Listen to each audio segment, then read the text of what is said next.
Hi, I'm Lucas Mack, and I'm on a mission to see the hurting get healed and the healed go out and heal others, in order for all of us to experience the true love and light we desire.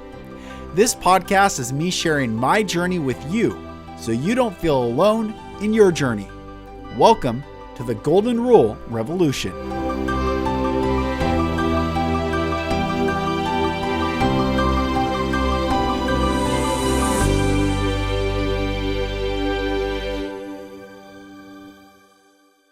Hello, brothers and sisters, and welcome back to another episode of the Golden Rule Revolution. I am Lucas Mack, and it's such a pleasure having you join another episode. This is 9 of 10, and today's message is actually come through clearly. I'm recording in the afternoon. It's a little after 4 o'clock, and the message has been resonating in me all day without even knowing what was going to happen today in the world. And the message is simply this, my dear brother and sister. And I really am asking you to slow down while you listen, and I will do my job in slowing in the delivery, because I think we all need to feel this message. We all need to detach from judgment and self-righteousness. We need to detach from accusation, because we are not naturally accusing beings. That's not our nature. No child came into this world and pointed at the doctor or the nurses or the parents and said, "How dare you?" That's not in our nature. So I'm asking that you detach, slow down, and listen to this message, because it is so crucial moving forward. It's so crucial. Humanity has been conditioned to accept an authority's narrative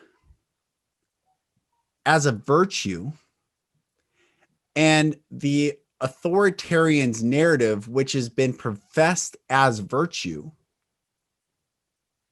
also comes with condition. And the condition is: tie your emotional identity to this narrative, for if you do not, you will be cast out. You will not belong. So let me say this again. The authoritarian narrative that is uttered to humanity also comes with it the condition that one must put your energy and belief into it, that it must become part of you and you must become part of it. For if it does not become part of you, you will be cast out. This happens in education, in academia and universities, that if you do not believe or are able to recite this and take it as truth, whatever discipline you're studying, and it become in you and you become in it, and believe it and utter it and go out into the world and practice it, if you do not, you'll be cast out. In religion, the authoritarian narrative is passed down that thou shalt believe this, and this narrative shall come in you and abide in you, and you shall abide in it. For if you do not put your energy, emotion, and belief in it and it in you, you shall be cast out. In politics, the narrative is passed down from the authoritarian narrative that what the authoritarian says, you must allow it in you, believe it, and you abide in it, and you attach your belief, and you allow it to attach to your belief and become your belief. For if you do not, you shall be cast out. The media. This is what happened. Believe the authoritarian narrative and allow this narrative in you. For if the narrative does not reside in you and you in it, and you do not attach your beliefs to the narrative that we pass down and feel what we want you to feel, excuse me. Interesting. If you do not feel what we want you to feel, then you will be cast out. I'm going to take a, excuse me, little mint here. This is an important message. This, my dear brothers and sisters, is an incredibly important message. I want you to really hear this. Do you know what the devil means? I've said it many times. Devil means accuse, the accuser. Accusation, accuse, finger pointing, isolating, victimizing.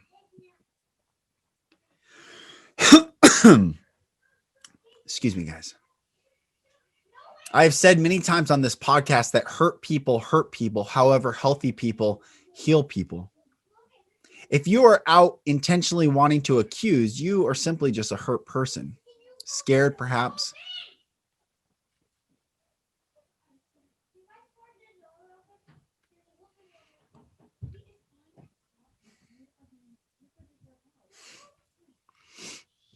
Sorry, guys. But accusing is akin to the devil. That's what it means. Devil means to accuse. So when you point your finger at someone, you are actually in alignment with humanity's enemy. It's very important. I want you to understand this principle, because when we are divided, we are destroyed. When we are unified, nothing can stop us.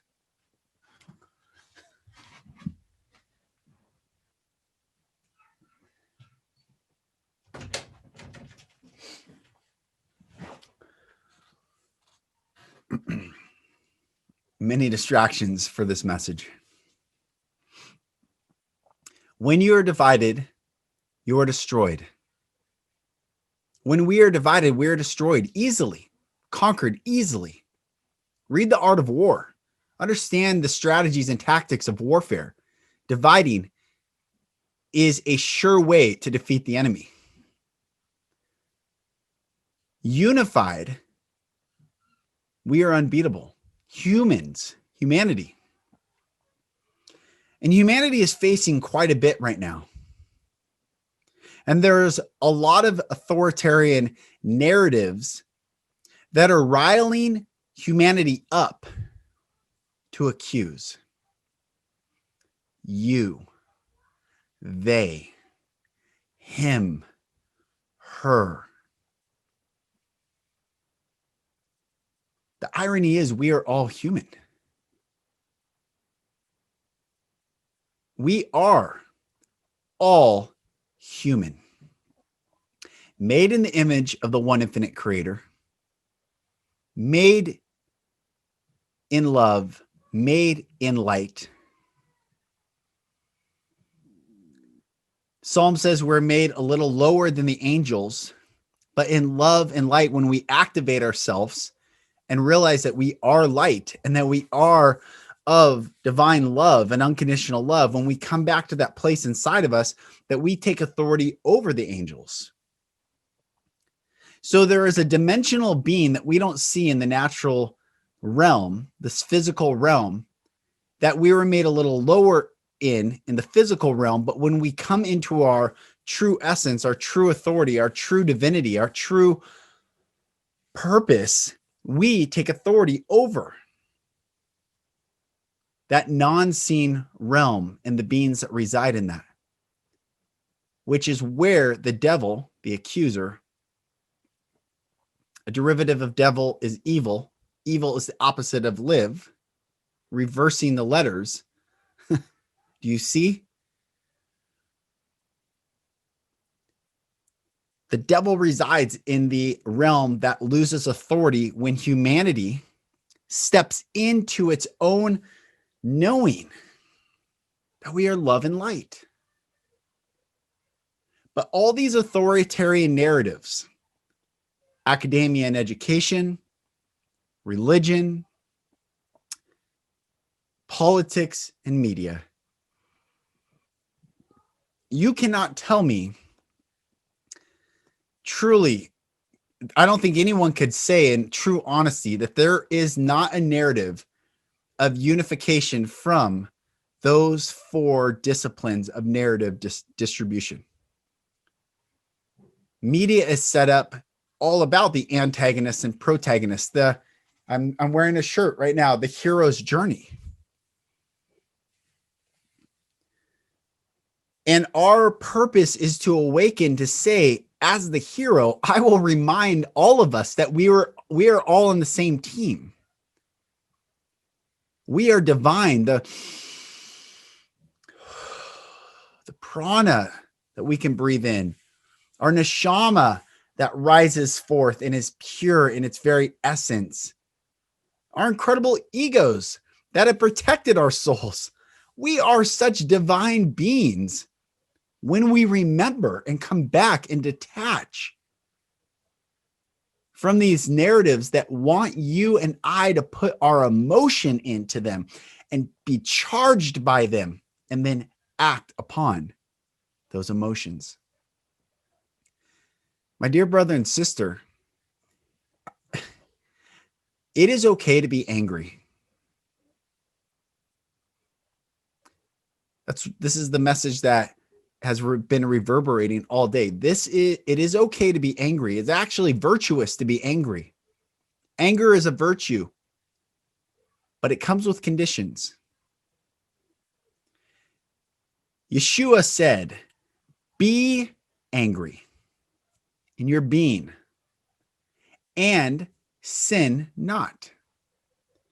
Now, what does sin mean? Sin does not mean not doing wrong or not doing right or doing right and not doing wrong. You get what I'm saying? Sin does not mean a doing. It's actually a being. Sin means to miss the mark. The archers who aimed at that target and let the arrow go, and the arrow shot and was aiming at the bullseye, but may have missed just a little bit off target. That was a sin. The archer sinned. There's no judgment in this. That's just human nature. We're all aiming towards love and light, and we miss sometimes. But what does Jesus say? Be angry and don't miss the mark. Be intentional and aware that if you do miss the mark in your actions, in the releasing of your beingness into the world, and it isn't in the target of unconditional love for all mankind and in love and in light, don't act. Don't act.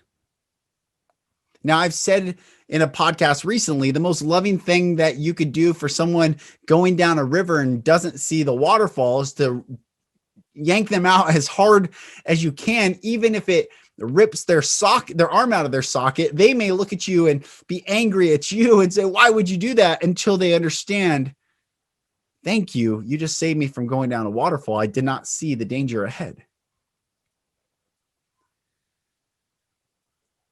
However, when we act in anger, this is coming through very clearly. When we act in anger and don't treat others the way we want to be treated, we are missing the mark. We're not living in 5D ascended consciousness. We're living in 3D polarity, duality, and shadow work. To be angry and act is to stop those. It's to stop those who constantly utter forth a narrative that divides us. Because there is no division in love. So these four pillars of academia, religion, politics, and media aren't based in love. They're based in division. Therefore, they're not based in our common good. But instead of seeking to go destroy those things, the very first step to take the power away from those power structures, those entities, is to detach from the narrative. Don't allow your emotion to get into the narrative and the narrative to get into you. Simply detach and say no more. When humanity understands our sovereign power to say no, we can never be divided again. Do you understand this? But it takes everyone in unison to say no. It takes everyone in unison to say yes. That's why the narratives exist, to keep you in charge, to keep you angry, to keep you accusing. I've seen on social media today people yelling out white privilege and patriots this and that, and all of it. It's like, give me a break. Beat the banner of your emotion and anger and continue the divide. So what do you think will continue to happen? Are we all going to hold hands and humbly come together in unity with that narrative being spewed forth? And specifically, I guess I'm talking about the white privilege narrative. And then I saw people breaking into the Capitol building, destroying property, not operating out of love. And yet I was thinking about Jesus actually overthrew the tables in the temple of the money changers and built a whip. And then I thought, well, was that good or bad? What is that? What's the greater context? And then he said, my Father's house shall be a house of prayer, but you have made it a den of thieves. So he had authority and a claim over that, the ownership of that, my Father's house. And I can certainly understand someone saying the White House is the people's house or Congress. But you know what? If you didn't check with your neighbor on what they thought about those actions of destroying property, then you're not acting in love and you don't have a claim.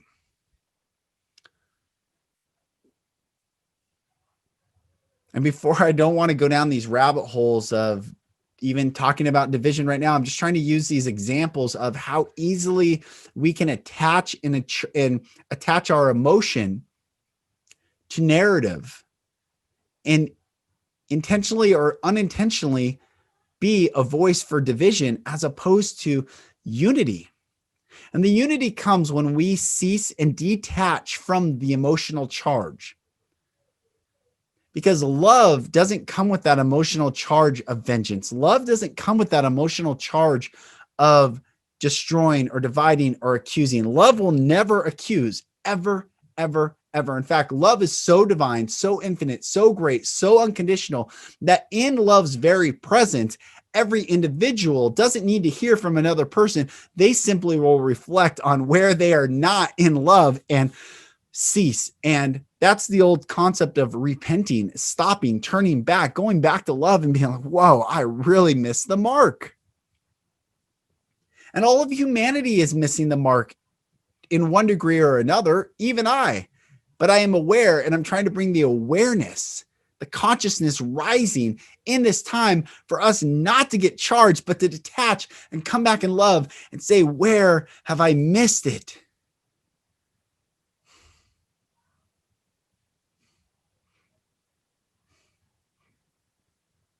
Where have I missed the opportunity to love people more?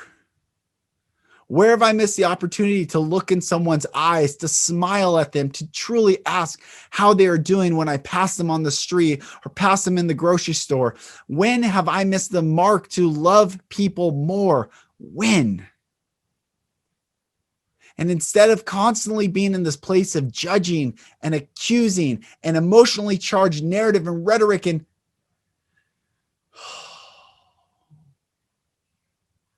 we detach. We say no more to this world, the 3D polarity, division, duality, and shadow work. And we come back into the light that we are. Remember who we are. Remember that we're all brothers and sisters. Remember that, yes, the devil And I don't mean Satan. I don't mean this religious narrative. I just mean the devil, this energy that accuses and causes fear in all of us. And when we're afraid, which perfect love casts out all fear, the Bible says, perfect love, which is unconditional, perfect love, a qualifier, perfect love casts out all fear. So where we have fear, we're lacking perfect love. Well, what is perfect love? It's unconditional love of God in us. That's why the devil, the accuser, operates.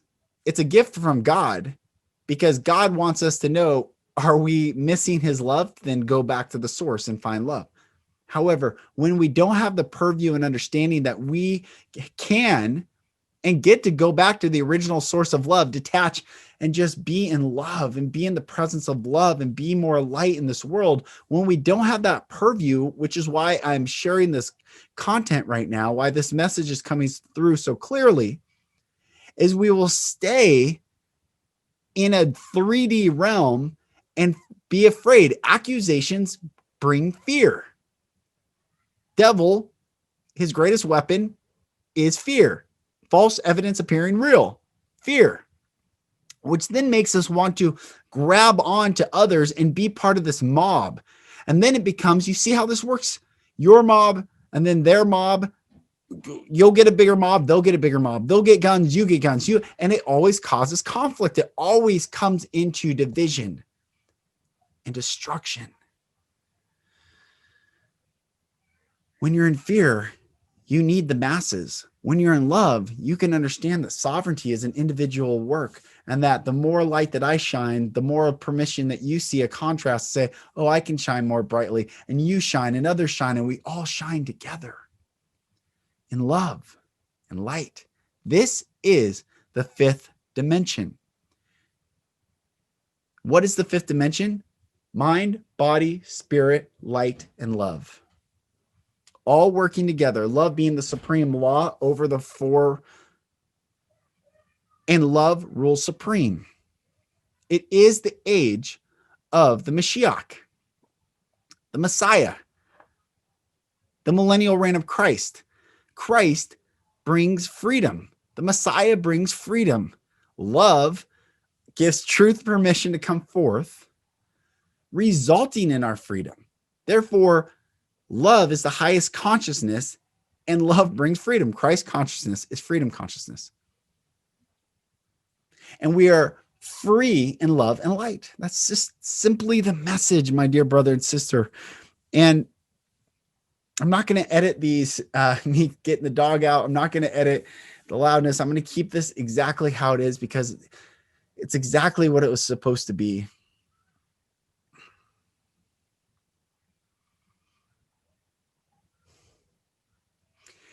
And you are all so loved. You're so loved. You're so loved, and you're missing the opportunity to receive the love that is available for you, available to you, because you keep attaching to these authoritarian narratives that are not based in love, but based in fear and division, based in a divide. You, my dear brother and sister, get these energies out of you. Be free. Be free in love. That's the message. I love you. I bless you. You are blessed and loved. You are light. You are salt. It is time for you to remember who you really are before the abuse, before the fear, before the trauma, before you entered this world. Your soul is of God. It is the neshama, the breath of God, and God breathed into man, and man became a living soul. Your neshama is of the breath of God. It is of God's very essence. It is of God's prana, your soul. Do you understand the connection? So therefore, my dear brother and sister,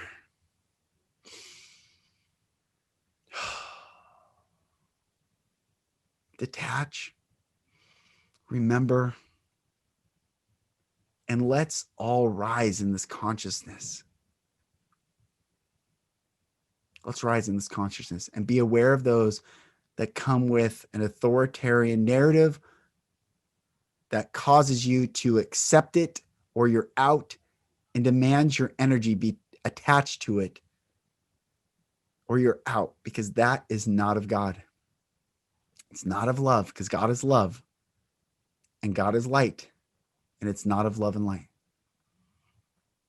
It exists for us to remember how good love and light truly is. Peace, peace, peace, peace, dear brothers and sisters. Peace is the prize. Peace is the prize. I'm Lucas Mack. Thank you so much for listening. Thank you. This is 9 of 10. And I've actually, yesterday I recorded 2 podcasts with I have a lot of podcasts with guests just piled up. It's so cool. So many beautiful light beings out there ready to bring their message to you. And I'm excited that I have the honor and privilege of allowing their voices to be heard and shared. And this is just the beginning. So don't get down. Don't feel afraid. Don't feel confused. Don't let this temporal change affect your eternal presence. That's also very important for you to hear. I am Lucas Mack. Thank you, my brothers and sisters. I love you all, and I'll talk to you on the next episode. Thank you, brothers and sisters, for listening. For support in your journey, go to my website, lucasmack.com.